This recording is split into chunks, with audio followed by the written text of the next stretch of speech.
sleep disruption affects nearly half of all adults. But here's something wild.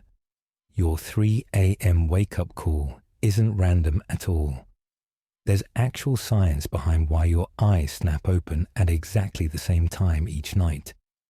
You know, that's fascinating because most people think middle-of-night insomnia is just bad luck or stress, but there's so much more going on beneath the surface. Right. And what really caught my attention is how there are these distinct patterns. Like your body might be trying to tell you something specific when you wake up at that exact same time, night after night.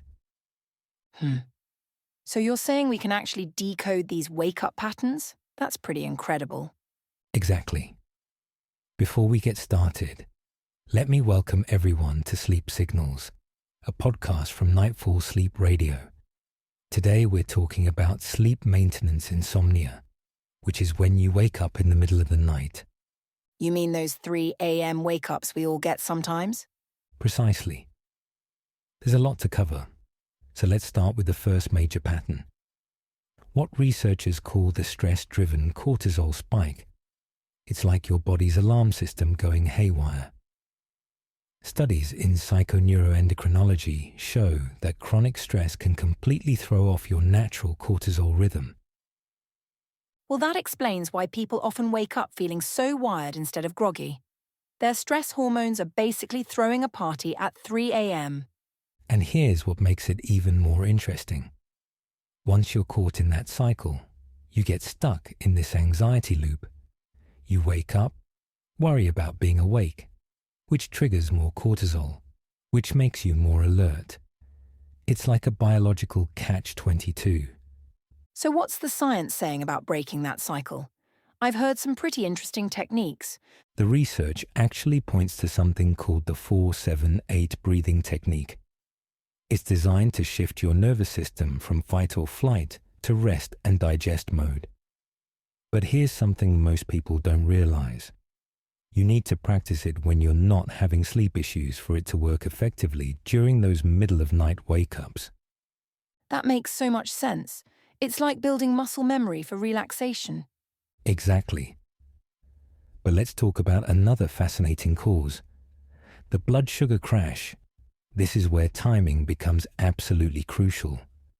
The research shows that even non-diabetics can experience these dramatic nighttime glucose drops. Oh, and this is where alcohol comes into play too, right? Because I've noticed I tend to wake up a few hours after having a glass of wine. Exactly. The research published in Alcoholism, Clinical and Experimental Research, found this fascinating biphasic effect. Alcohol initially sedates you, but then, 3 to 4 hours later, as your body metabolizes it, it disrupts your glucose regulation, and boom, you're wide awake. Well, that certainly explains why so many people wake up at exactly the same time after drinking. The timing is actually incredibly precise. And here's something really interesting about the blood sugar crash. It doesn't always feel like hunger. Sometimes it manifests as this subtle shakiness or just a general sense of physical discomfort that's hard to pin down. You know what's fascinating about that? It's how our bodies have these built-in protective mechanisms.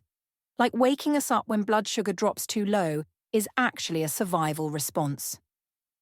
Speaking of survival responses, let's dive into this third cause, chronic hyperarousal. The Journal of Psychiatric Research published some mind-blowing findings about this. People with chronic insomnia actually have measurably different metabolic rates and brain activity patterns, even during sleep. That's incredible, so their bodies are literally running on a different operating system in a way. Precisely. And what makes this particularly tricky is that these people are most vulnerable to wake-ups in the second half of the night, when sleep is naturally lighter and there's more REM sleep happening. Well, that explains why traditional sleep advice doesn't always work for everyone. You can't just tell someone to relax if their entire nervous system is operating at a higher frequency. Right? And this is where cognitive behavioral therapy for insomnia comes in. The meta-analysis in Annals of Internal Medicine showed it can be as effective as sleep medications, but with longer-lasting benefits. Though I have to say, it seems counterintuitive that spending less time in bed could lead to better sleep quality. That's the fascinating paradox of CBTI. But let's move on to the fourth cause, which involves environmental and physical triggers. The research here is really precise. They found the optimal sleep temperature is between 60 to 67 degrees Fahrenheit, or 15.6 to 19.4 degrees Celsius. And that's particularly important because most rooms actually warm up a few degrees in the early morning hours, right when our sleep is naturally lighter. Exactly. The Journal of Physiological Anthropology showed that even small temperature variations can have a huge impact on sleep quality, especially during those vulnerable early morning hours. You know what's really interesting about all of this? It's how interconnected everything is. Like, temperature affects your cortisol levels, which affects your blood sugar, which affects your sleep quality. And that's exactly why finding the right solution can be so tricky. You might think you're dealing with stress-related insomnia, when actually it's a blood sugar issue, or vice versa. So what's the take-home message here?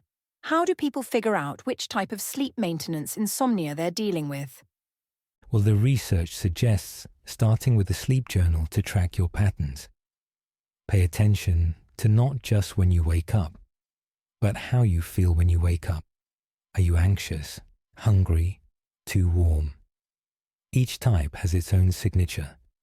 And I imagine timing plays a huge role too, like if you consistently wake up at exactly 3 a.m. versus having random wake-ups throughout the night. Absolutely right. And here's something really crucial. While we've discussed these four main causes, most people actually have one primary cause and one or two contributing factors. That's why a one-size-fits-all approach rarely works. It's like solving a puzzle where all the pieces need to fit together perfectly for a good night's sleep. And speaking of puzzles, the latest sleep research is showing some promising developments in personalized sleep medicine. They're finding that individual genetic factors can influence which interventions work best for different people. That really is the future of sleep medicine, isn't it? Moving away from generic advice and toward more personalized solutions. Exactly. And until we get there, the best approach is to be methodical about identifying your specific wake-up pattern and addressing it with targeted solutions, whether that's managing stress, adjusting your diet, or getting professional help with CBTI. Well, this certainly gives people a lot more to work with than just counting sheep. Indeed it does.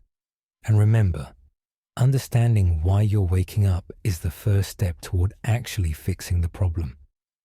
It's not just about getting through those middle-of-night wake-ups. It's about preventing them from happening in the first place. To read the research referenced in this podcast, visit our website, nightfallsleepradio.com. A link to the blog post with the research is provided in the show description. For all of us at Sleep Signals, thank you for listening, and sleep well.